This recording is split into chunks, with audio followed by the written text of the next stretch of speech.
everyone, Goldie here. So today I'm at the Good Hotel. Now we are in London, but on a sunny day in London, which is incredibly rare.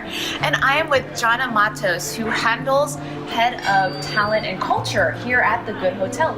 Jana, could you tell us a little bit about what you do here? Yeah, sure. So I look after all the team members, but we have three different types of team. So we have the permanent team that stay with us.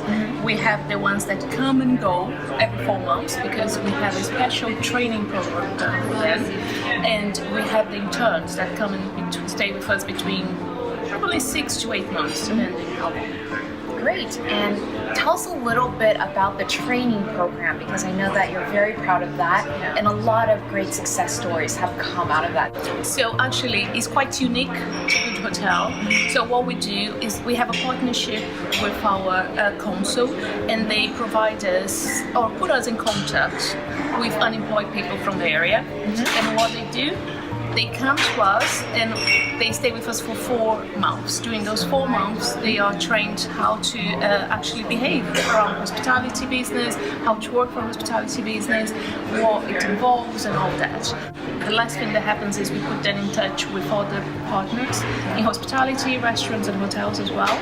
And hopefully they get a full-time job from that. Amazing. Yeah. And so what is the success rate, or how many success stories do you have now that you can talk about? So at the moment we have 4 people from our permanent team that actually is with us, and 75 of everyone that actually finished the first 4 weeks and went into work experience also has been put into employment, or should I say back in employment. Back in employment. Yeah. And that's such a wonderful thing that you do in the community, which is take people who are long-term unemployed and then bring them to this wonderful space, train them, and then help them get their next role, their next job. Correct. This particular location was created in 2012, but there are plans for expansion. Yes, correct? yes, that's Yes. correct. At the moment we have 2 hotels open, so we have London and we have Guatemala. Amazing. But by the end of Makes the year, sense. Yes. So that was our first hotel actually, Guatemala, and we have London. But we are opening by the end of the year in Rotterdam, and we would like to open in Guatemala City. That there are talks around Guatemala City and also Amsterdam. Wonderful. So how did you choose these locations, or how were these locations chosen to open? Yeah, that's quite interesting with London. Yes. Because this hotel is a floating hotel. Yes, we're currently on a barge right now. So we can move as we wish, kind of. It takes a lot of work.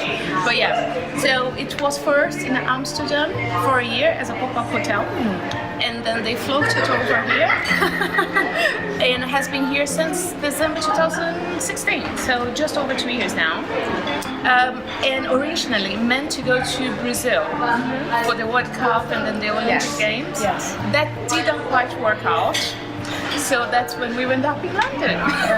Isn't that funny when you have that plan for your business, and you think it's going to work one way, but then you have to have a backup plan. Exactly. And this is, and for now at least, London is a backup plan that worked really well. Oh yes, definitely. Yes. Feels like home now. Yes, Feels like lovely. home. Well, we're going to take a little bit of a tour around, so we'll show you some of what the Good Hotel looks like.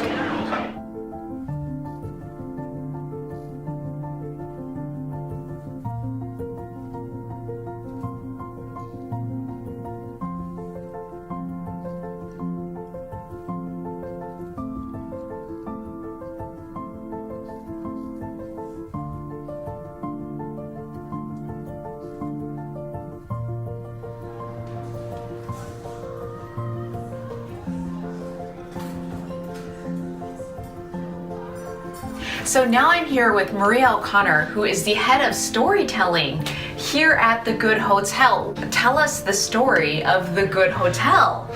Well, where to begin? It's a long and winding story, so I guess I'll just give a condensed version. But essentially, our founder, Martin Dresden, was traveling in South America. And he was spending time in Guatemala, he was volunteering, he was learning Spanish, and he came across a little girl with no shoes. And so he decided one day that he would buy her some shoes. But then he started to think about, well, who's going to buy her next pair of shoes and the shoes after that, and what is meaningfully going to change this girl's life, because she was living in poverty and, you know, in a country that has a lot of different socio-economic problems. And he decided that the real way to change her fate was through education. And so he went about helping her family, but then also helping her community, and started an NGO called Niños de Guatemala, which raises funds for schools and education, and actually has 3 functioning schools in Guatemala now, educating over 500 people. Good Hotel was the next step in the plan when Martin decided, well, how do we continue to fund projects like this? On a much larger scale. Exactly.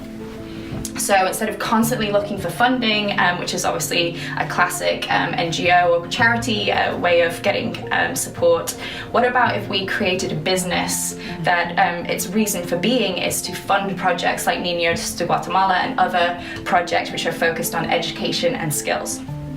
So he set up a Good Hotel group, and we have a hotel in Antigua de Guatemala, which is obviously where the story began. Martin is also from the Netherlands, so we actually started this floating hotel in the Netherlands, in Amsterdam, and after a year popping up there, we moved it to London, and we're hoping to open yet more hotels that will continue on this same model, where we are a cool hotel brand, we have a great look and feel, we have a great product, but we do business differently, whereas our profits aren't going to stakeholders and shareholders, they're going to the communities that we want to support. So all of our profits go to funding, at the moment, Niños de Guatemala, that is still our NGO partner, but also doing our own skills and training programs. So in London we have our Good Training program, which Jana has spoken about. So the Good Hotel is a social good business. Can you tell us what that means? Yeah, so we call ourselves a social business. In the UK, sometimes it's called a social enterprise. In America, maybe a not-for-profit. But essentially, it's a business model that was developed by Nobel Peace Prize winner Muhammad Yunus. And it is an idea for a business model which is fully functioning as a normal business, but instead of having shareholders that constantly need to be paid, obviously through the profits and dividends, that money, after all of our bills are paid, actually goes to social causes.